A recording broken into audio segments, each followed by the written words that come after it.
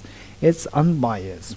So when we say the Buddha's activities are unbiased towards all beings, which means that these beings must have something there, because they say a smart farmer will not put water in a place where there is no seed planted. So the first reason is that the Buddha's activities are so unbiased, showering everywhere to all beings, which means these beings should have something there inside to be germinated. Number one. And then the second one is extremely logically very powerful, that the true nature of your mind, meaning the true nature of mind, meaning that let's say first, the true nature of the minds of all the beings, these are just same. There's no difference. No difference in terms of quality. There's no difference in terms of true nature. In terms of true nature of the minds of all the beings, number one, that there's an intrinsic purity there, conventional true nature, conventional pure nature, which is like this water. Was it dirty water? However dirty the water is, remove the dirt, the purity will come out. We don't have to do anything to bring purity from outside. So that purity is there, inside there. Just remove the dirt, and then that will become as clean as this glass of water. Likewise, this one thing. Then the other one is that the mind, even this mind, the way we explained yesterday, according to Chitta Mantra. So we see the flowers there means separated by distance. Then when we realize that on this basis, okay, what is closer, I like it. What is distance, I don't like, because I cannot really use that. So there is the biases, affinity, the difference in the degree of affinity. All these things happen. So with this, when you realize that, okay, this distance, one is closer, one is further away.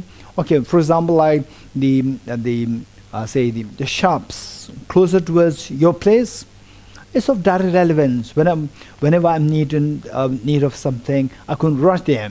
But they say you're in Delhi, and then there's something very good in, for example, say in Japan or Singapore or Malaysia. It's totally no relevance to me.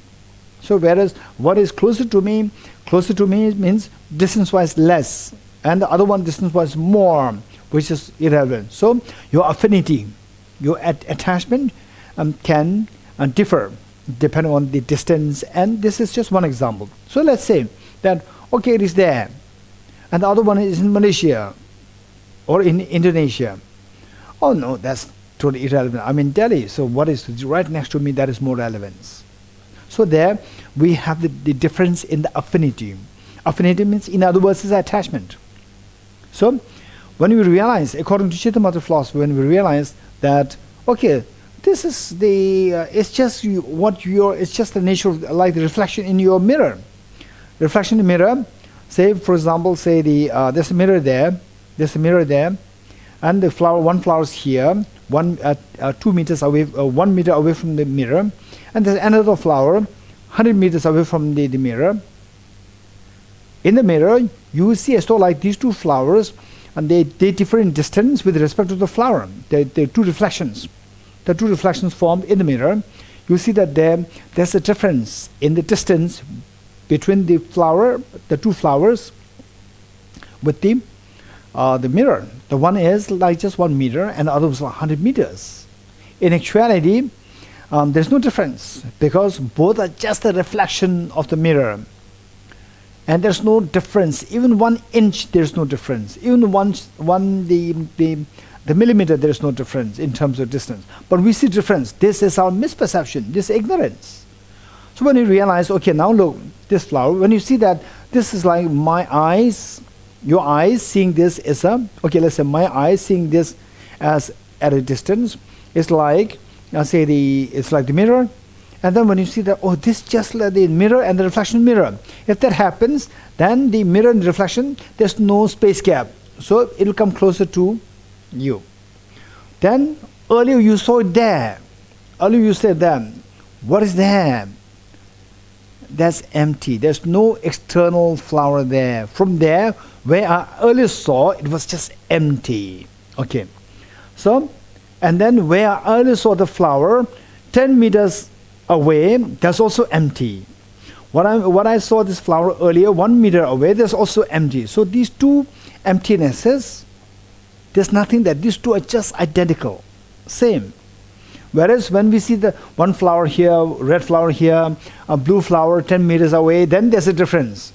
But in terms of when you see that, the externally there's nothing there, 1 meter away, externally there's nothing there, 10 meters away. So that quality of the externally there's nothing there, there's no difference. So likewise, my mind being empty of objective reality, your mind being empty of objective reality, Buddha's mind being empty of objective reality, there's no difference. So this is in terms of the equality of the ultimate reality of one's own mind. So from this, we realize that, wow, then there's no, if this is the final reality, then if the Buddha is enlightened, we can also become enlightened. We fail to see that, so therefore we are enlightened. We see that, we are liberated. So this is how all the beings, they have the Buddha nature, because that the ultimate reality, the true nature of the mind of the beings, there's no difference in terms of superiority. Number two, okay, and then all the beings, there's some seed of compassion there, depending on the intensity. In some cases, the intensity is more intense. In some cases, less intense. For example, how cruel, nasty the person is, but the person when the person was such a tender young child, and heavily vulnerable, there we see that this child loves the mother, loves the father. Particularly, if the father and mother, they happen to be gentle and nice ones. Whereas if the parents themselves are very nasty towards the children, which is so less in number, like 0.01%, where the parents themselves, they had very difficult childhood, then they don't know how to raise the children. Otherwise, 99% of the parents, they love towards the children, particularly when the children, they are very young and vulnerable. They love them. Children also love them. So everyone, we see that they have the ability to display this compassion there. So compassion is the one which eventually, when germinated, will germinate in the form of the full awakening of this Buddha nature. Okay, with these reasons, we see that everybody has this Buddha nature. And if you want to know more about this, the Sublime Continuum or the Uttara Tantra by Arya Maitreya, and then the Arya Nagarjuna's text in praise of Dharmadhatu Stava. These are extremely, these are the real texts to explain to us how the Buddha nature is within us. This is so precious. With this conviction, then when we are confronted with agitations, pains, anxiety, fear, and so forth, we will be able to keep ourselves calm, and then our aspiration, the enthusiasm, our aspiration for dharma, inclination to dharma, will exponentially increase, knowing that this is the undesirable thing, the tragedy, pain, anxiety, and so forth, and I have the Buddha nature there, which is in the form of fun, purity. Why not I make this manifest as soon as possible, so that I can be free from all these problems? Whereas if you don't have this conviction that this Buddha nature is within me, within you, then even though you are struck, where you are festered with all this acute pain, agonizing pains, then we feel so helpless. We don't really strive to get out of it. We become helpless, and then we lose our hope. Okay, so with this, the point is that now what enshrouds this beautiful Buddha nature is the ignorance and its related factors, its offshoots or its subtle latencies. Offshoots will give rise to, say, attracting all the miseries. And the subtle latencies of this will stop you from achieving full enlightenment or the infinite happiness by serving as a cognitive the error. Okay, there are two things there. So with this, the ignorance, how to get rid of this ignorance? By introducing counterforce. And the counterforce is none other than the wisdom. And what is this wisdom? Wisdom is the mind, the discerning mind, whose apprehension of the reality tallies with the reality. What's the reality? This next question. So the reality, to explore what the reality is, what we are seeing is not the reality. But we operate on the basis of what we are seeing. But that is not the final reality. There's the final reality is something else. So there, we operate on one level, but the final reality is something else. There are two things. Or the reality on which we are operating, we call it conventional reality. The reality, the final reality, which is something very different from what we are perceiving, that is the ultimate reality. The two realities. Wow, that's amazing. This I never thought. What I thought was that what I'm seeing since my childhood, what I saw, this is the ultimate reality. And now I'm discovering, because of the incredibly great kindness of the Buddhist Shakyamuni, Arya and Acharya Chandragirti, and all these great teachers, today I'm learning that what I'm seeing is not the reality. And the reality, if I unfold, and in a way, that what I'm seeing is not the reality. What I'm seeing is there's a tremendous diversity there. Some very pleasant, some very unpleasant, some neutral, and the unpleasant things I have to run away from. And the pleasant things I have to crave to get it, and I'm not getting it. In the process, I get so tired. This is samsara.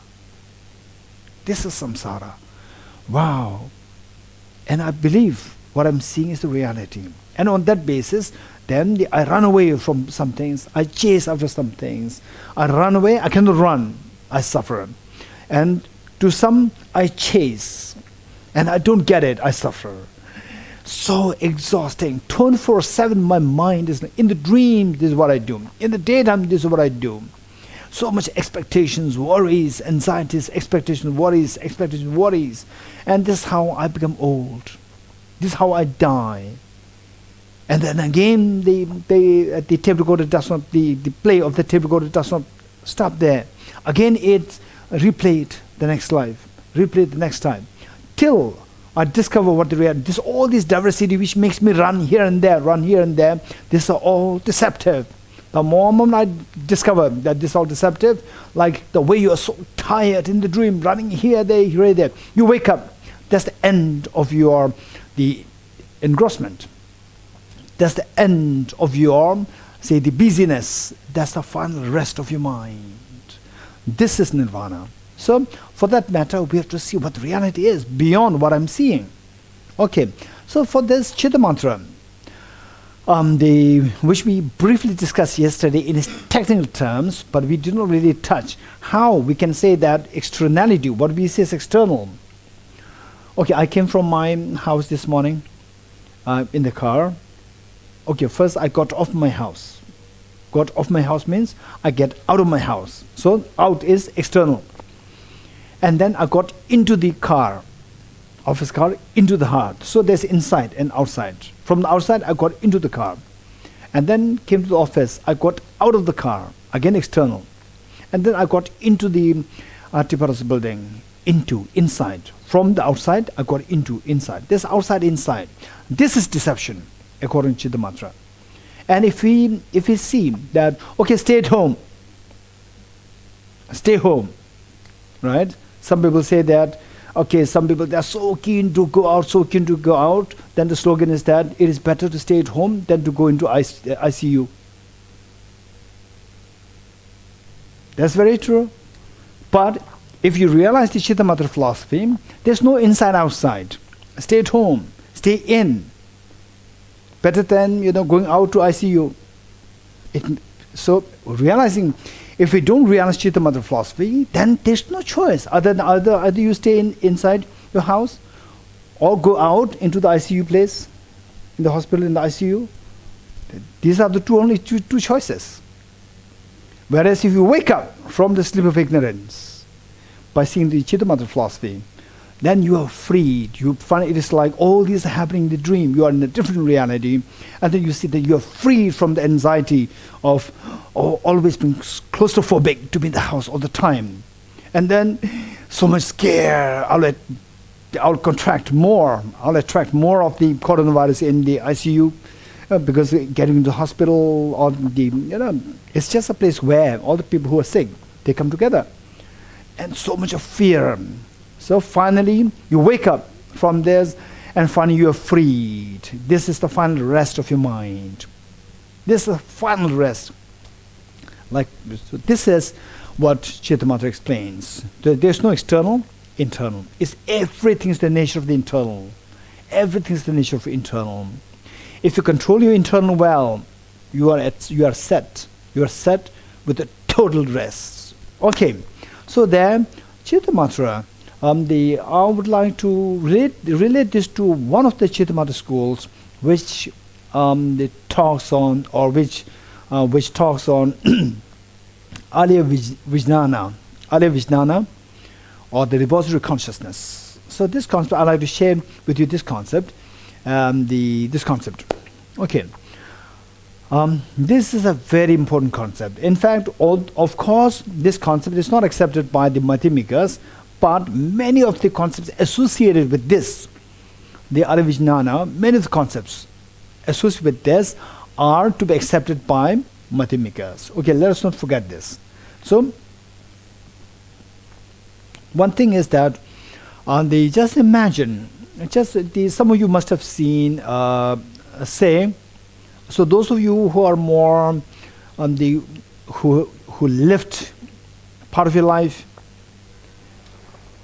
along the coastal area meaning that ocean, and the closer by the ocean on the coastal area, you must observe how the ocean behaves.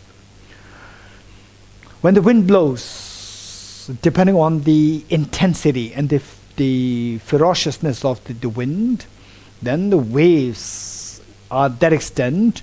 Waves are accordingly ferocious and sometimes very pleasant, smooth waves. Other times very ferocious, forceful waves. And last year when I was in Israel, they took me to one particular place which is quite dangerous. The coast, quite dangerous. It's not like a very pleasant beach like this. It was like a cliff, and then you have to go down in cable. Then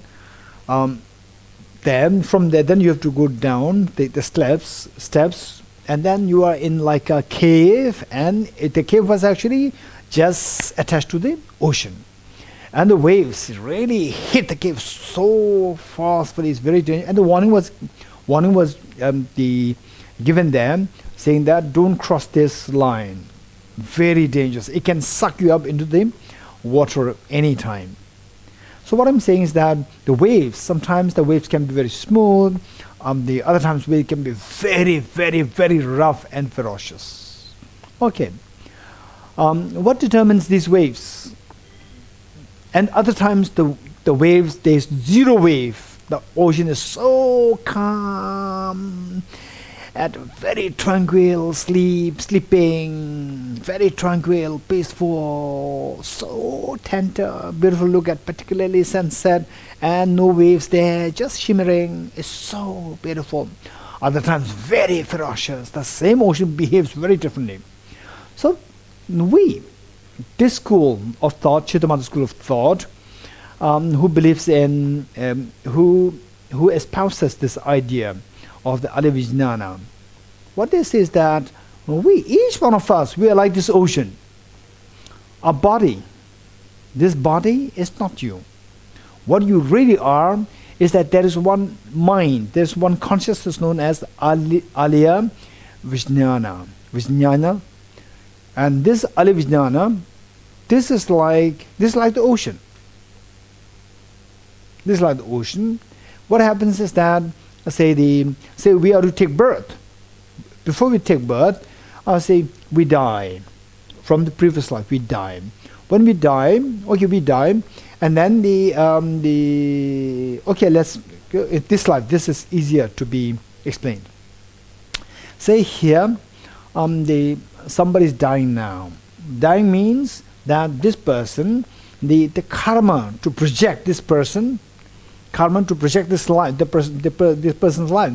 This person has so much of joy, sadness, miseries, and then unfortunate events in this life. Innumerable things happened. All these are like the waves. And then how do we know that this person encountered with this problem, that problem, and this person actually the experience? What is that experience? It's a mental state. So this mind experiences all these. Okay. Now, what happens is that, so these, whatever, good things happen, bad things happen, they're all like the waves creating, and the waves are created by the wind. And wind is responsible for this wave. So this wind is the metaphor for the previous karma. That previous karma, the wind of the previous karma, decides what kind of waves created to this person. And the waves of very smooth waves or the rough waves, all determined by the previous karma, accumulated by the same person in the former life. So now this person is dying. Dying meaning that all the activities, all the phenomena related to this life, they are now going to become redundant, or they are going to become obsolete. They are going to become irrelevant to this person. He or she is going to leave all these behind, which means that the previous karma, which is creating this wave, this previous karma is now exhausting. When that exhausts, the wind subsides. As the wind subsides, what happens to all these waves?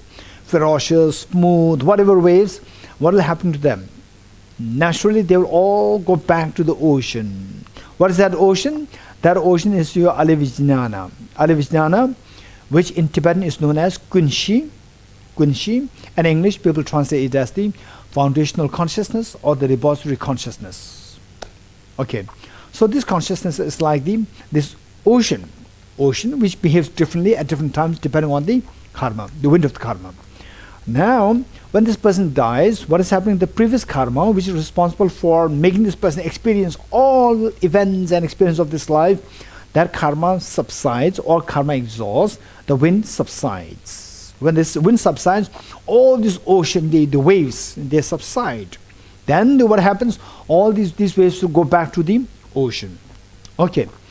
So all these experiences, which we see as outside, and my mind seeing this, my mind experiencing this, and the object being experienced, these are nothing. These are just of the same nature. Same nature, and say the same imprint, because of the karmic imprint that activates this consciousness to arise, and along with this consciousness there is the object of the consciousness. So object of consciousness, through deception, it is seen as separate by space.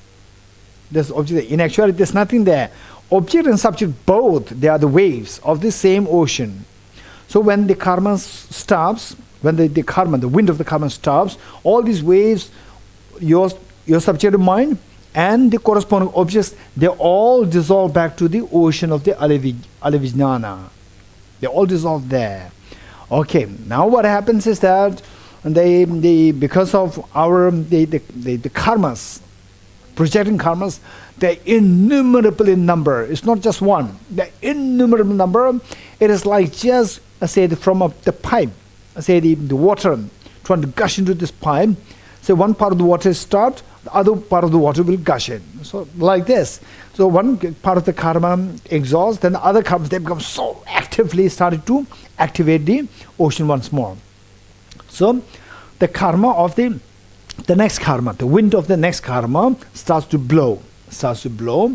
And then what happens? That this very pleasant ocean, the Alevijnana of the Alevijnana of yourself, the mind, so that again, then it gets trapped into the next birth, meaning in the, let's say, the next mother's womb. So there again, then you start to have this wave created again, and the person will start to have the experience of that life. What is the experience of that life? It's not that you're going to meet with some external thing, external house, and then you are born in this, that. No, this is your mind, your alivijnana. Alivijnana is the ocean. From there, the waves will be created. The wave of the 5 consciousnesses, 5 sense consciousnesses, and the 1 mental consciousness. So these will be created, 6 consciousnesses. These waves will be. These are the form of the waves, along with the corresponding objects. Say if you're born in a very rich family, then the consciousnesses will be in the form of the wave will be activated along with the object. Very nice facilities, all these things. They're nothing that's external, but your mind along with the corresponding objects, these are created as in the form of wave. So this is what happens. So this wind, say if you are to take birth as a human being, generally speaking, this wind of the karma has the power, has the potential to throw you into this life for like 100 years. 100 years, and it can be interrupted by some other factors, but otherwise, if not interrupted, then they say it can last for 100 years. In some cases, 100, rare cases, 105, 110, 117. Now the record, the longevity, the record is like 120 something like this. Otherwise, most of the people like 80, 90, finish. This is the power, the capacity of that wind of the karma. And then say all these 5 sensory consciousness, 1 mental consciousness, they all manifest in the form of wave from this alivijnana. They manifest like you wake up, you're fast asleep, the sleeping ocean, and then the wind blows and the waves are created, and then you wake up. Wake up means your sense consciousness, they become active. This is what is the meaning of the waking up. Sense consciousness become active, your body sense consciousness, nose, tongue, and the hearing, then your eyes, the body, these sense consciousness, they become active. Then the mental consciousness naturally becomes active. Along with the corresponding objects, the sound, smell, taste, touch, this. Now when you die, again they will the mind, the sensory, the waves, these minds, 5 sensory consciousness, 1 mental consciousness, along with the objects, they will all in the form of waves, they will go back into the ocean, alivijnana. Okay, this is the process. From this we see that it is like, okay, you fall asleep, then you start dreaming mind, and then the dreamt objects, both are created in the dream. Both are created, and you get the impression that, okay, now I'm seeing all these things. No, there's nothing really there as external things there. When you wake up, you realize that what I saw as external, it was just totally deceptive. This is exactly what is happening. Okay, now this is how they make the presentation. Now, how can we be convinced, at least a part of it, how can we be convinced that what I'm seeing is just the nature of my own mind, not really there as external? Okay, so say the one thing that I'll share with you here to make things easy for us when you do the Madhyamika philosophy is that say your mind is the subject and what you're seeing is the object. So Chittamatra would say that everything is subjective here, subjective as opposed to objective. Don't go like this. Okay, this is something that you don't try to make things too simple. What is complicated, keep them complicated. What is simple, keep them simple. This should be a skill. So therefore, the thing is that the same Chittamatras, when they speak, everything is subjective. And then the South Tantric school, when they say that permanent phenomena, they are subjective. They are subjective. As opposed to what? As opposed to substantiality. Where Chittamatra would say that everything is subjective, as opposed to externality, not substantiality. So, say the subjectivity, they all speak about the subjectivity, but what is being rejected when it's subjective, purely subjective, what is rejected is different. For the South Tantric school, which we studied yesterday, when they say that permanent phenomena, not all phenomena, only permanent phenomena they are subjective, meaning that they are mentally imputed, subjective as opposed to substantiality, substance. Now Chittamatra would say that everything is subjective, not only permanent, everything is subjective as opposed to externality. Okay, then the Savatantra Madhyamika, then the Prasangika. So they will have a different, okay, just because to put them together, then the Savatantra Madhyamika would say that everything is subjective as opposed to true existence while not rejecting intrinsicality. Let me say this again. For Savatantra Madhyamika, everything is subjective as opposed to not substantiality, as opposed to not externality, as opposed to true existence while not rejecting intrinsicality. Let us not forget it. Or to put it incoherent with what we're going to learn of the Prasangika, for Savatantra Madhyamika, everything is subjective as opposed to the true existence while not rejecting intrinsicality or the objectivity, while not rejecting objective existence. So otherwise, in a common sense, most likely, from a very naive perspective, subjectivity as opposed to objectivity. This is what we would say. Don't do it like this. We are trying to make the intricate things as very simple. This is how it doesn't work. So subjectivity, in a loose sense, becomes subjectivity as opposed to objectivity.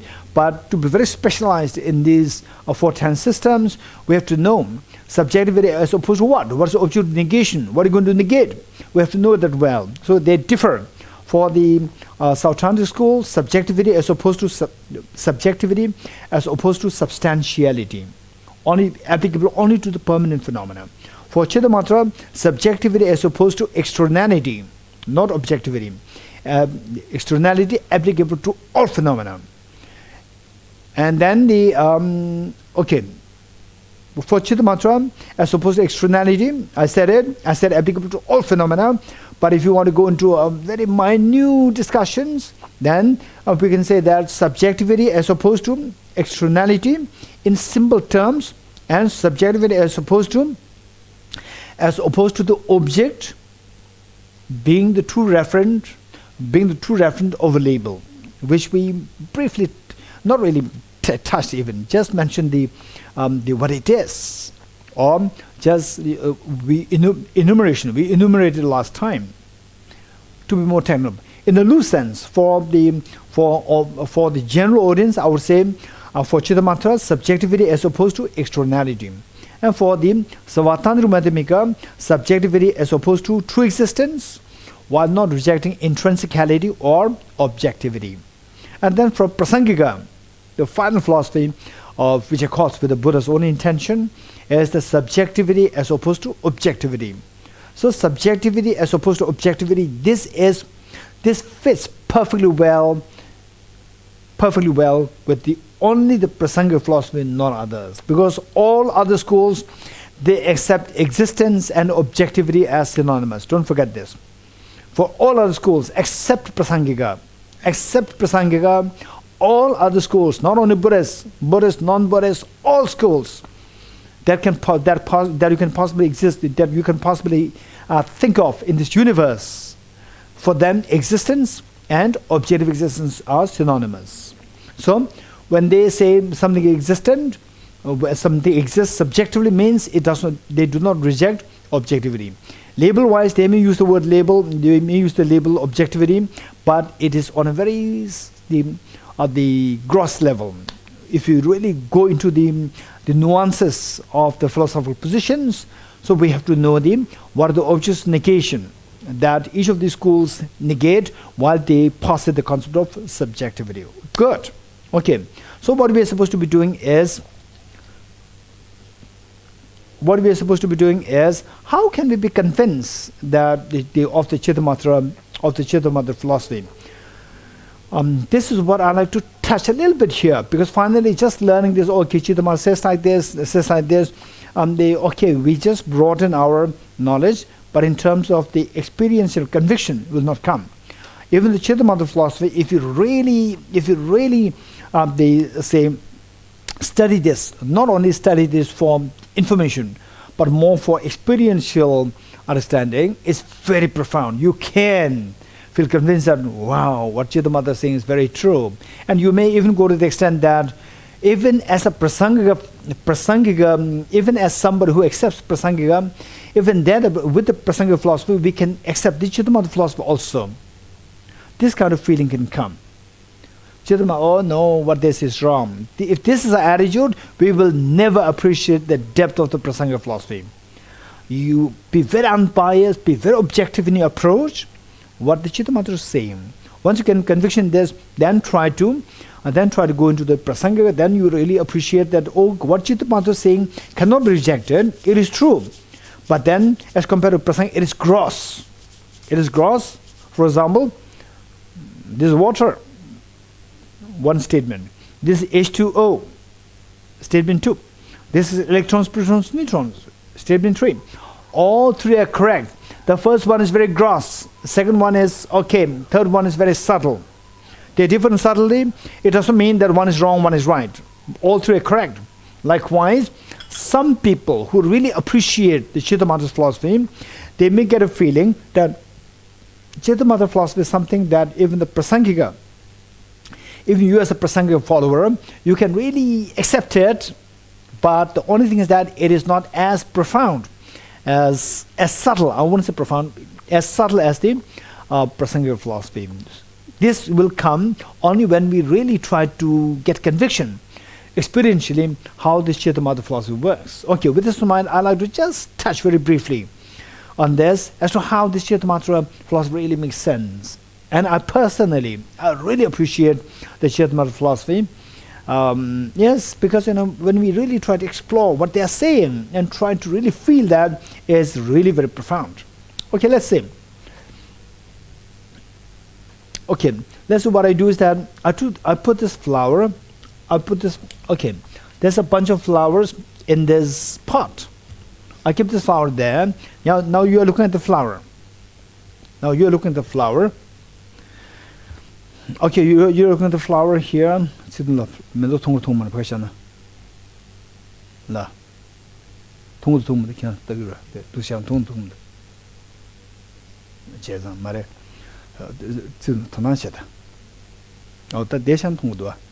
Okay, so let's say the pot of flower here.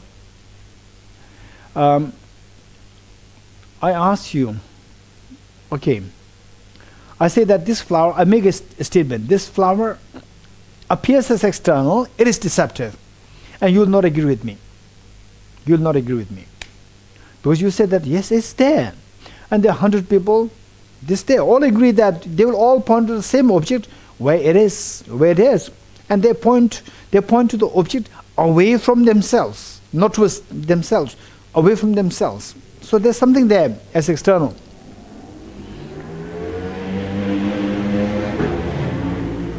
Wow. Maybe a young boy, a young boy with a new bike. Okay.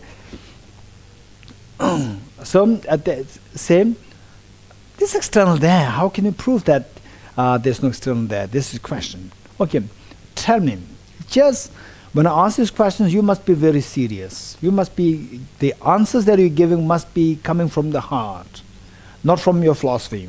Coming from the heart, and then try to later try to correlate this answer coming from your heart to your philosophy. First, come from your heart, and then try to correlate with the philosophy. How do you know that there's a flower there? How do you know there's a flower, external flower there? How do you know that? This is my question to you.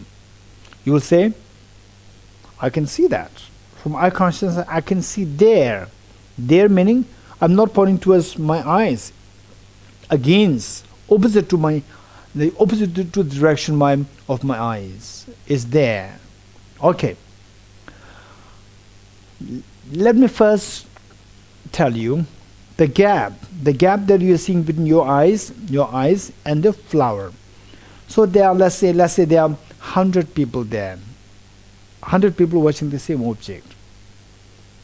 And 100 people, they are all with the same radius. With the same radius, from your point of view, you say that it's like the 5 meters away from me. So they say, let's say this is the center. center of the circle, and you're all in a circular way.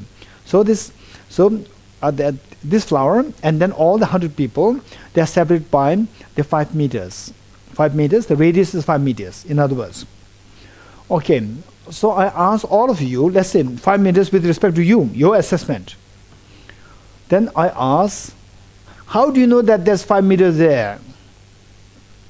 Fine, you said that my eyes decide. How reliable are your eyes? This is my question.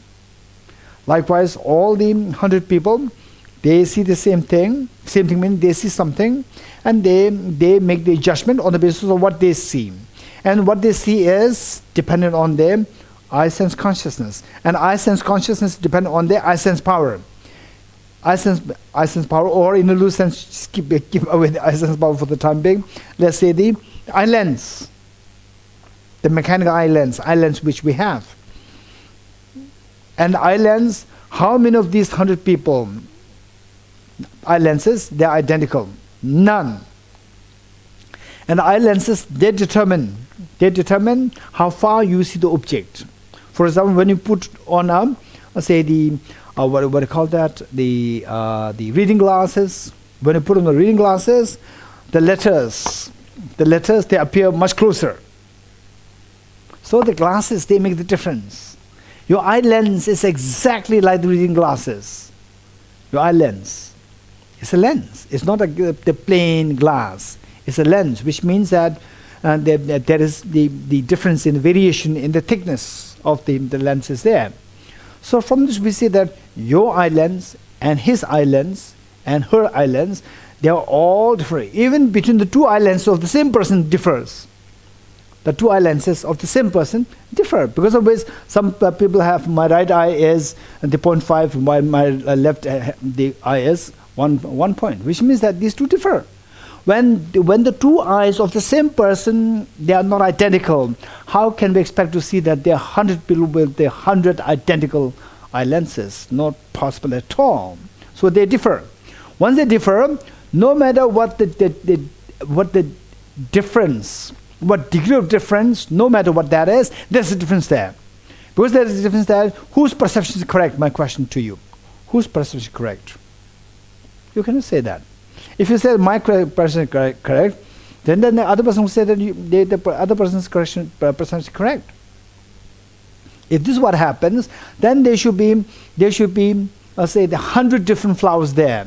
Because you are seeing is a little closer, others seeing is a little further away, there should be 100 different flowers there. And objectively there's only one flower. Let's say the flower in the center.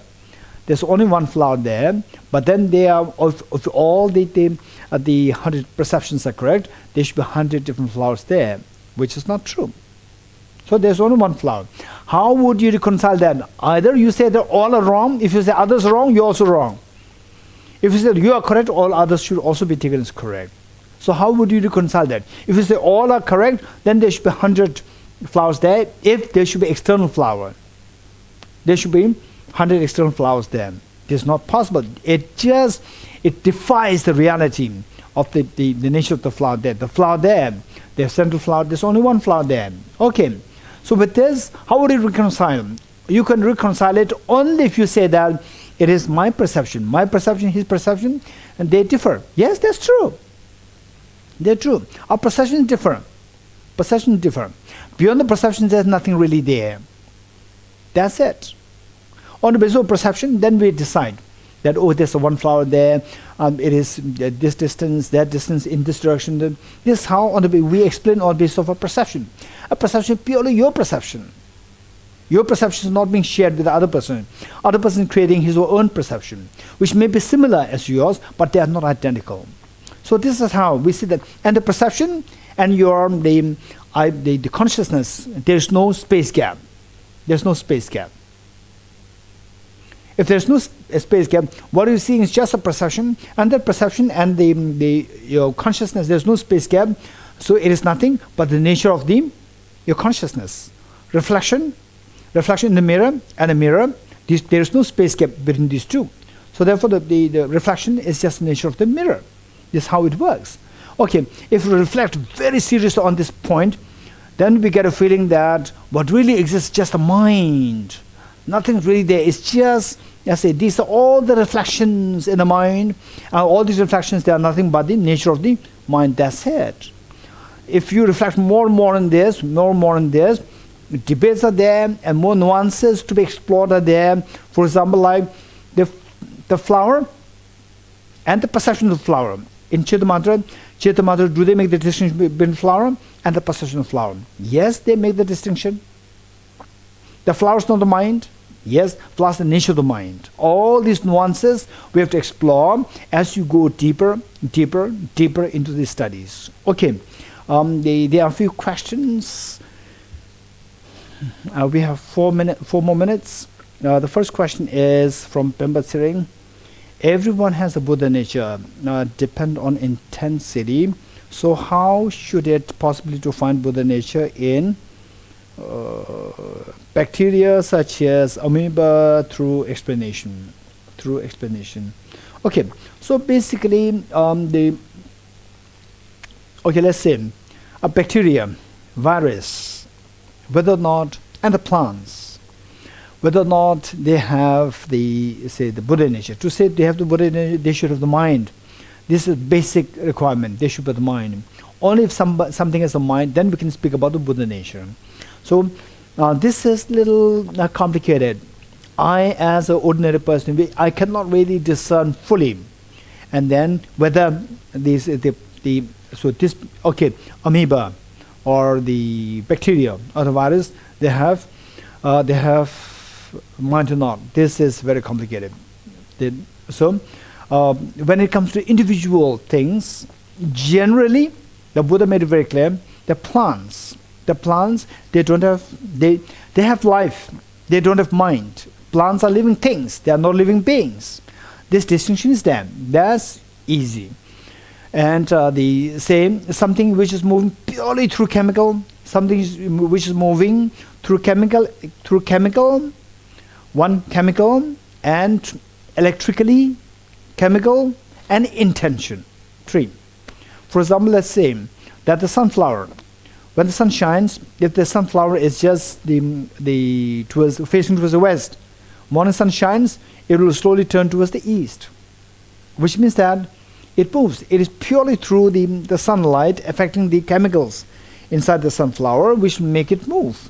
And for the root of the plants, even if you put it up, over time it will go down, because there is a particular chemical. I forgot the name of this chemical.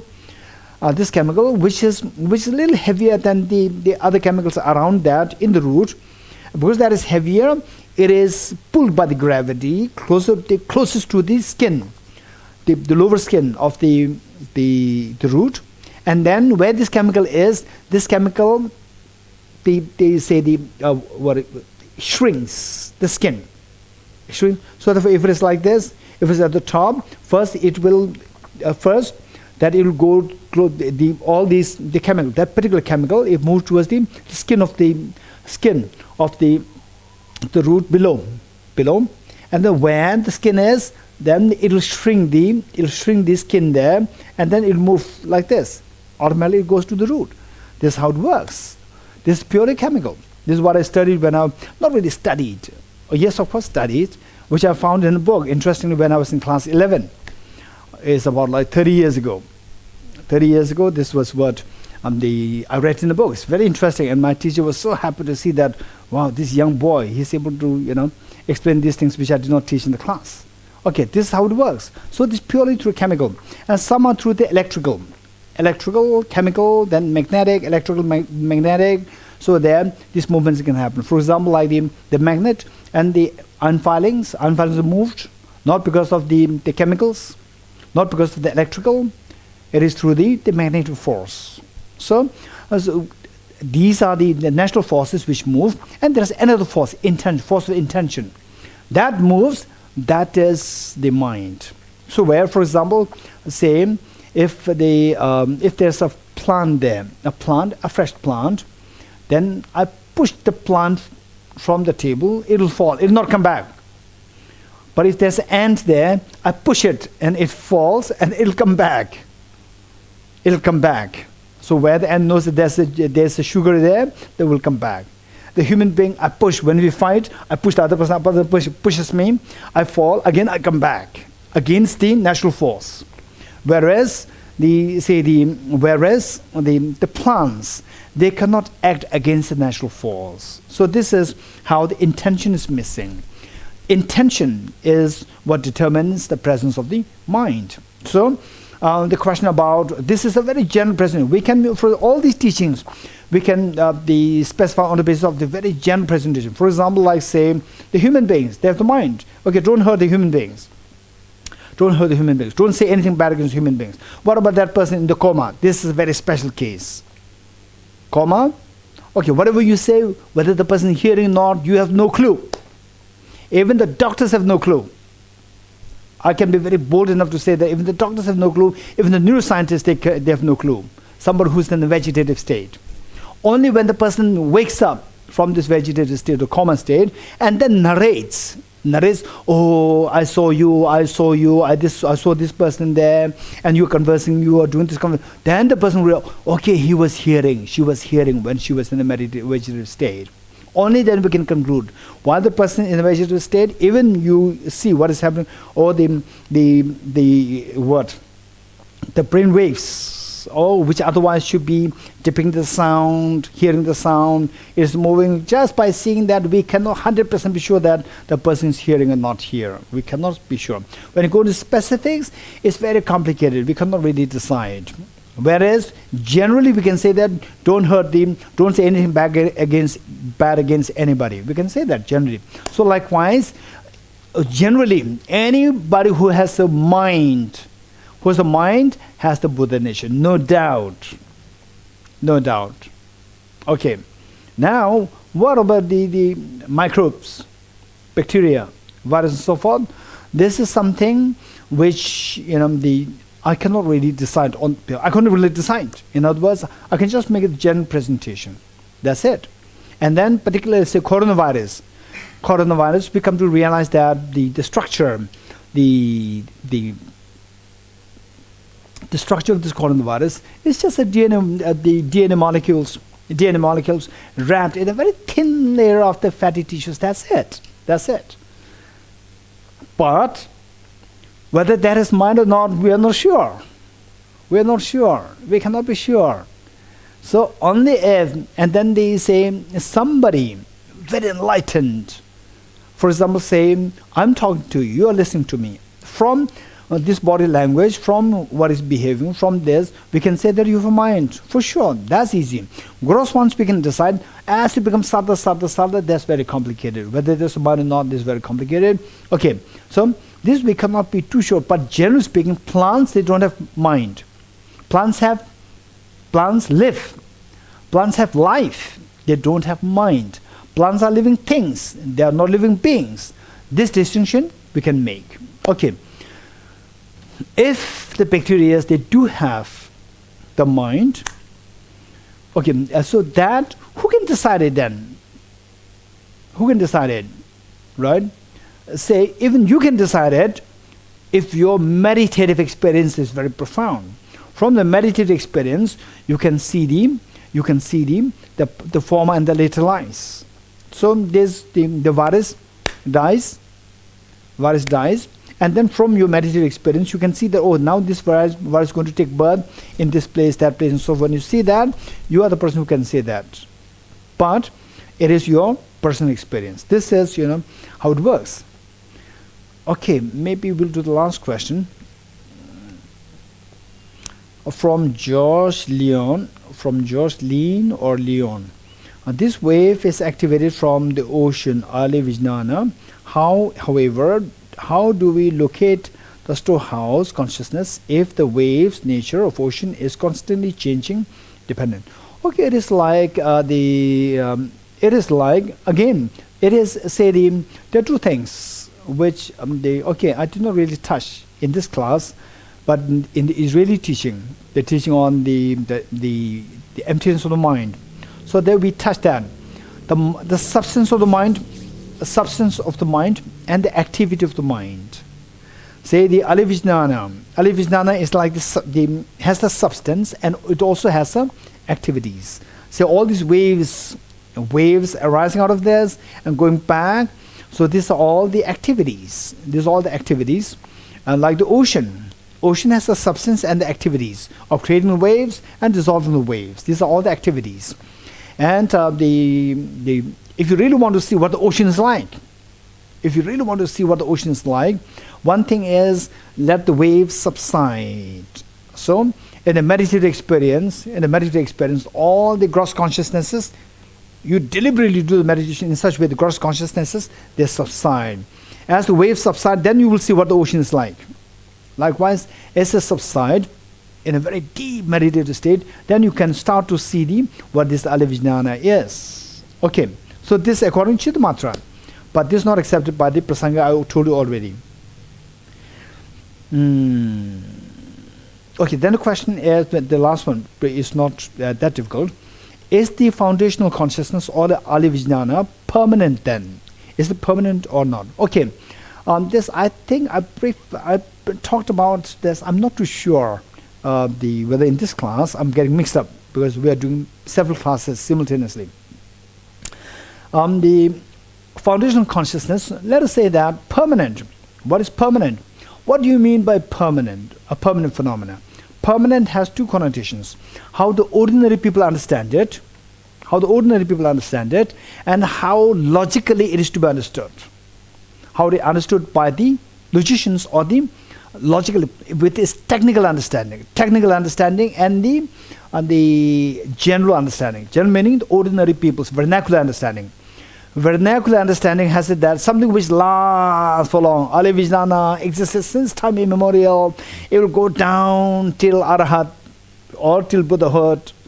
Okay, till that point it continues, which means it's permanent. This is how the vernacular people, in a vernacular sense, they understand it. In other words, in the street, it is how the ordinary people, they understand it. Something which lasts forever, this is what people understand as permanent. This is one understanding. What's the real understanding of permanence is something which exists. It's not about whether something lasts too long. This is not the point. It's about something which exists, but which does not have the substance to undergo change. This is the permanent. So, therefore, the permanent phenomena, they can be a permanent phenomenon which lasts as brief as the sound of a clap. Finish, it disappears. Can be permanent. For example, say this sound of a clap has so many facets that this sound of a clap is not a flower. Absent the sound of a clap being empty of flower. That is a permanent phenomenon.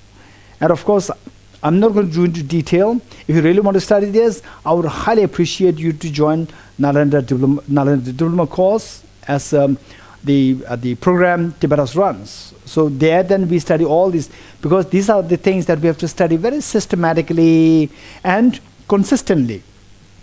It's not like, 5-session teaching, we can't really cover all these things. So they say the sound, this sound which lasts for just a split of a second, so brief. This sound is impermanent, but associated qualities such as the sound being empty of a flower, being absent of a flower, that is a permanent phenomenon.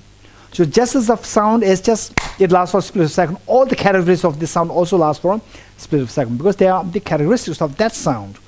So there's that the sound being empty of being a flower, that is a permanent phenomenon, and it just lasts a split of a second, it disappears. Okay, whereas the mind, our mind lasts forever, since beginningless time, and it will go down endlessly. This lasts forever. Yet this mind is impermanent. So impermanent can be lasting forever, and some permanent phenomena may not last even for a second. So for this you have to, simply because something lasts forever doesn't mean that it is permanent. Alivijnana, the foundational consciousness, according to this school, Chittamatra school, it started from the time immemorial, and it will go till you become Arahat or you become the 8th Bhumi Bodhisattva. Till that point, this alivijnana will continue. So it lasts that long.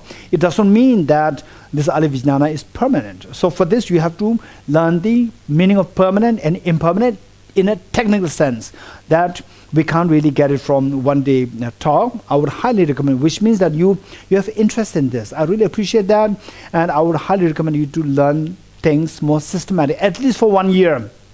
Nalanda diploma course that Tibet House provides is only for 1 year, and so the second batch is already halfway through. We can't entertain any new enrollment, but the third batch will start from next year.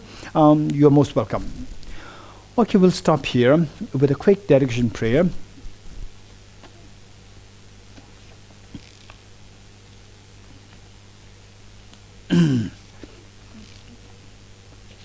Okay, on page 52, I dedicate the marriage thus gathered towards the realization that is in the prayers of Buddhas and Bodhisattvas of 3 times, and to the upholding of the doctrine, scripture, and insight. May I in all lives, through the force of this merit, never separate from the 4 wheels of the Mahayana vehicle, and accomplish all the stages of the path, renunciation, bodhicitta, perfect way in the 2 stages.